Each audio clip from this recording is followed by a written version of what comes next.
The platform in many ways is someone described us, I thought quite kindly actually, in a piece that was written over the weekend as a post-journalism news media outlet. And it was something like New Zealand Herald or Radio New Zealand or something talking about the plight of the media in this country, and particularly the plight of journalists and journalism, which I guess is where the communications officers at local government come into it. And in that idea, or the idea that they suggested, is that journalism really is dying. That the media really is in its throes. That it is now. It's sort of like an old man, and old men. I know this from personal experience. You know you're getting old when you start to lose control of your faculties. And in essence, this argument that was promoted by a Radio New Zealand, I think it was Radio New Zealand analysis, a media analysis over the weekend, was that the media are starting to lose control of their faculties. The game's over, and that there might not be conceivably, and this was the sort of scare, in 10 to 12 years' time, any journalists at all reporting on any news. Now, I think that's exaggerative, but I get the point. In essence, the person was saying that organisations like the platform, but not just like the platform, like Newsroom, Spin-Off, and a whole series of sort of smaller, but if you like, niche journalism or media outlets, were cannibalising, feeding like jackals, others would say, on the corpse of the mainstream media. Or the mainstream media was still alive, but it was getting nibbled at by, these new voracious interlopers. And that these new voracious interlopers were, in essence, the future of journalism, which was kind of them to say, but I don't think they meant it in a kind way. The really interesting thing about that is that organisations like the platform couldn't exist if it wasn't for the fact that the mainstream media was so effing useless. And I don't think that the mainstream media, including this particular news commentator on Radio New Zealand, I don't think they quite got that yet. I don't think they know how useless they really are. And I know it's a bit like the Democrats after they lost to Trump. Oh, it's not our fault. It's the American people's fault. You get a bit of that on the left now in New Zealand as well. Oh God, how do we end up with Winston Peters and David Seymour? Oh, it's nothing to do with us, if you're in the Labour Party. It's all to do with the fact New Zealand people, there's something wrong with them. So, and you get those feelings in the media as well. There's nothing wrong with the mainstream media. It's just that everything else has gone to crap, and they've all lost their integrity, their intelligence, their insight. They don't see how wonderful we are. Okay, so that's so the mainstream media, even though they're laying off countless scores of journalists, news editors, and all the sort of ancillary trades from their particular industry, they still haven't quite got yet that they sort of had an understanding as to their mortality. They've got that, like we're getting old and what's happening, but they don't actually still know why. They've never actually addressed the why bit. Now, you see, I know I'm getting old because I'm a human, and I know why I'm going to end up dead, all right? If I go through a logical sequence of the next few years and decades, eventually I'll die. But there's a biological, physiological explanation for why that might be. And so I know, which is sort of comforting, really, in some ways. But the media don't know. The media have no understanding, the mainstream media in this country, as to why it's not working for them. Why there are now roughly a third of the working journalists that we've got in this country that we had 20 years ago. A third. Remarkable. Why all the community newspapers are falling over, which is extraordinary. Why nobody's making any money out of journalism anymore in the media. Why readerships and subscriptions to mainstream media in this country are declining and in some cases completely disappearing. Why old organisations that should be good, like North and South magazine, are closing down. Why, God, they've even had to lay off 24 staff, for God's sake, at Maori television, which is heavily subsidised by the state. And it doesn't have a profit incentive, but even there, the chill winds are blowing. And there are now a whole series of Maori journalists going out there going, what can I do? Oh, I know, I'll stand for a Maori award somewhere. At the next election. That is what journalism is at the moment. And really, it's at no stage is there a comprehension, or even though it's been demonstrated by various academic investigations, as recently as from the Auckland University of Technology or from Massey University, which say to them, listen, basically the reason that you're declining is people don't trust you. The reason that you don't have as many listeners, readers, viewers, is because people don't trust you. They don't trust the news that you're presenting. And the way in which you then decide to present the news is problematic as well, because you're confusing opinion and fact. Oh, and you're always heading for the sensational instead of just giving us the news.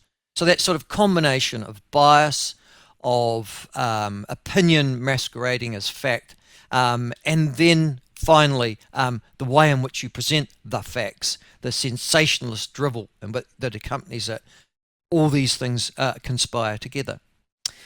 So I don't, apart from within the media, apart from those journalism professors at various academic institutions in this country, apart from the tutors at polytechnic journalism courses, there isn't a great deal of lament at the loss of the media, mainstream media in this country, because, or anywhere else in the world, Western world for matter, because ultimately we, that's the great unwashed, know that the journalists and journalism, as they call it, have brought it on themselves, that the trust they're talking about has been lost because they perceive themselves, the mainstream media, as some educated, highly literate, highly intelligent and insightful elite. And they left us long ago because they stopped telling us what was happening. They started lecturing us as to how we should think about what was happening. And that was the difference that the mainstream media had. And so, you know, as they die, they will not be lamented. The hand-wringers will hand-wring.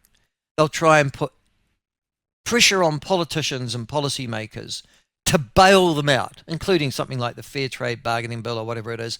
They'll still try and do that to subsidise their excesses, but they haven't changed the way in which they think. They haven't changed the way in which they've tried to report the news. They haven't changed the trust factor. And those are still the reasons why the mainstream media is dying and will die, because they do not have the insight to save themselves. I was thinking about that today and about the elites when over the weekend there was a story that appeared to do with the killing of Brian Thompson. Now, Brian Thompson, and you're going to say, how do these two things relate, Michael? They do relate. I'll explain. Brian Thompson, you've never heard of until possibly 3 or 4 days ago, when a rather large burly man that he is was walking away from a New York hotel entrance, and a young man, we know he was young, thin man, dressed in an anorak, pointed a gun at him and shot him in the back. On the bullet casings that were later discovered, the words deny, deny, delay, and depose were written on the bullet casings, which gave a fairly clear indicator that Brian Thompson, who was the chief executive of the top health insurance firm in the United States, was killed essentially as a political assassination, because he was seen to be the front man, this chief executive, of, as I said, one of the US top health insurance companies. He was seen to be the unacceptable face of capitalism, the unacceptable face of greed, the unacceptable face of an organization that took money from people and then decided to deny the service, yet made billions of money and profit, of millions of profit each year. Now, I'm not suggesting, now, So Brian Thompson, in essence, is a political assassination of the elite. It's a young man who is now much lionized and I think will become, if he hasn't already, a social folk hero for his murder and the fact that he committed murder. The young man, when he's finally get, will be regarded as a hero by many in the United States because they have been dealing with an organization, a corporate elite that has denied them justice, not for years, but for decades, has ripped them off and screwed them on a daily basis in the pursuit simply of greed and money. Now, Brian Thompson's married. He's got 2 children, and it is an absolute tragedy for their family. But the shooting of Brian Thompson by this young, still unable to be accosted individual on a New York street in Midtown Manhattan just goes to show that the very fact that so many people think that that young man is a hero for having taken arms and, in the words of Hamlet, and by opposing in them, by in actual fact confronting the elite and holding them to account for their unacceptable activities over many, many years. And I just wonder if this most dramatic murder of an elite commercial figure in the United States and the death of New Zealand media aren't just 2 sides of the same coin. In essence, a view amongst ordinary folk that the elites have had it too good for too long, have been too hypocritical and too powerful, and have screwed us on a daily basis for their own entertainment, wealth, status, and essential pursuit of power.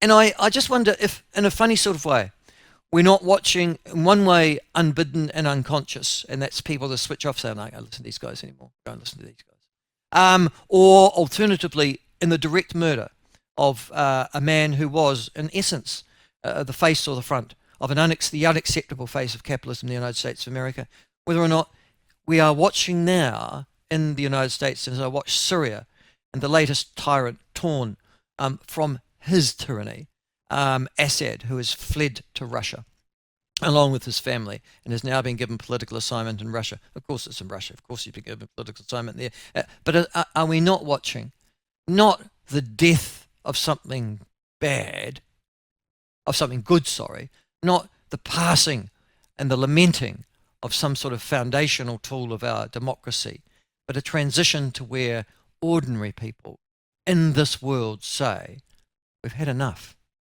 and we actually want control back of our lives, and we want the people who make decisions accountable and responsible to us, something that has been lost over the last 30 or 40 years. What do you think?